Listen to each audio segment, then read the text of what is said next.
Tanzania, Kenya, Uganda, Rwanda, Myanmar, Cambodia, Namibia. It's a little bit dry, but there are some spots on the eastern side of Namibia that have plants all over the place. Trending tropicals are plants that we have seen in social media coming along, or we've been part of having them come along in social media. Our R&D pipeline is very full of plants, again, that you're seeing, one or two of, that are very expensive, or ones that you haven't seen yet that, again, we are sure will become very trendy because, again, they fit into home decor so perfectly. Most of it takes a lot of groundwork before you go. Not just getting on an airplane and landing in some other country and walking around looking for plants. There's a lot of people involved over the 44 years that I've been doing this that I've developed relationships with. Looking at garden centers, plant shops, sides of mountains, breeders, collectors, just about any place that you can imagine that we would find something that, again, is new and promising as an indoor plant. There's no guarantee on any trip that I'll find anything. I could find 50 plants, I could find one plant looking for a needle in a haystack. You just have to believe there is a needle. You can't be desperate to find what you're looking for when it's an innovation. You have to go, because if you don't go, you don't know. Normally I can see a plant, and again, it's from experience. You can just see it, touch it, feel it. You know that you have a winner in your hands. You have to come back and really spend at least a year to 2 years to confirm if it is even commercially possible when it comes to reproduction of the plants. There's a lot of pieces of the puzzle that it's kind of like the stars, they have to all line up. Once we've established we can produce the plant, we test the plant indoors. You should know that when we say test indoors, we mean stick it in a box in an air-conditioned closet for 2 weeks. And we want it to come out with no bad leaves on it. That tells us it's a great indoor plant. When it comes to the vegetative reproduction that we do, once we establish that we are going to produce the plant and it won't produce in tissue culture, the plant then goes to a person that works here with us who's the head of offshore production. His name is Menachem Gannon, and he takes care of all the production at our Dominican Republic farm in the Caribbean, reproducing from the 1 or 2 or 5 or 10 to the thousands that we need to be able to produce here back in Miami to supply stores in North America. First, let me mention that, I talk 5 languages, okay? I talk Hebrew, English, Spanish, and Arabic. None of them is good. The 5th is the language of the plants. And here, I think I'm good. They're listening, but more than listening, they're talking, and they're talking to me. When I looked at the plants and, I smiled, I said, okay, there's a challenge here, and now I enjoy it.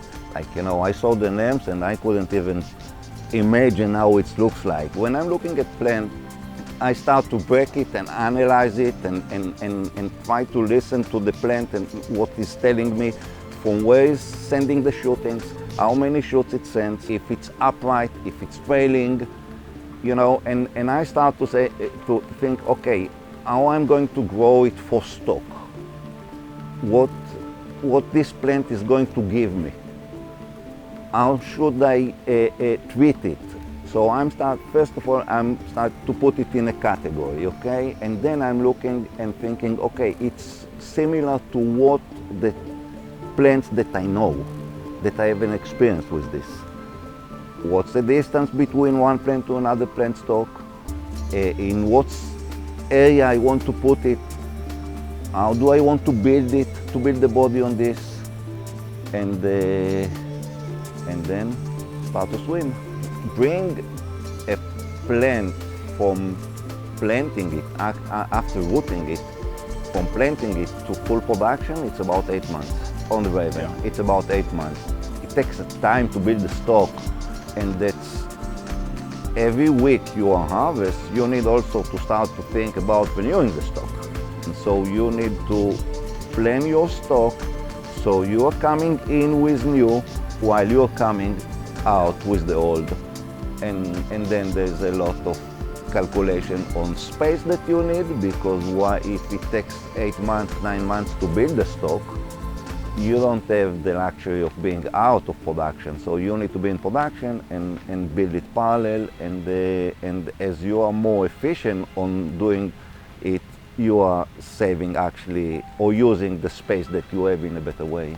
We have a whole entire pipeline that's probably at least 3 to 4 years already set in stone of varieties that again have these conformations that we need, as good or better indoors, different shape or different color. So we already have those varieties already in the pipeline. The reason why they're not part of the trending tropicals today is because we don't have the volumes yet reproduced to be able to allow them to become part of the trending tropicals group yet, but they will be.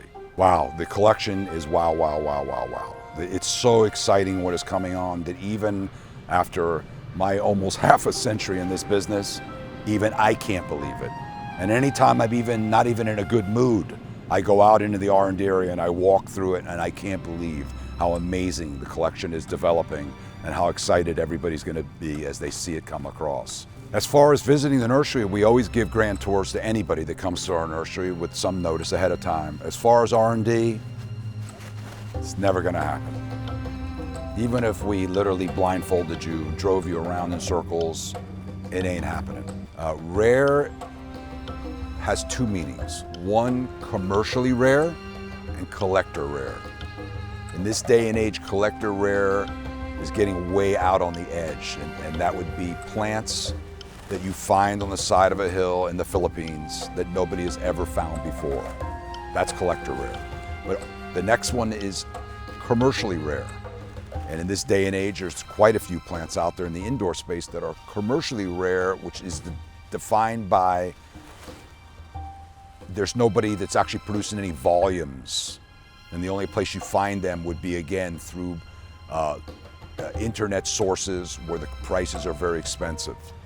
Our goal is to take plants that we believe are easier and better for the end consumer to be more successful and produce volumes of them that bring the prices down so that everybody can afford those plants, being able to purchase them from their local stores where they shop.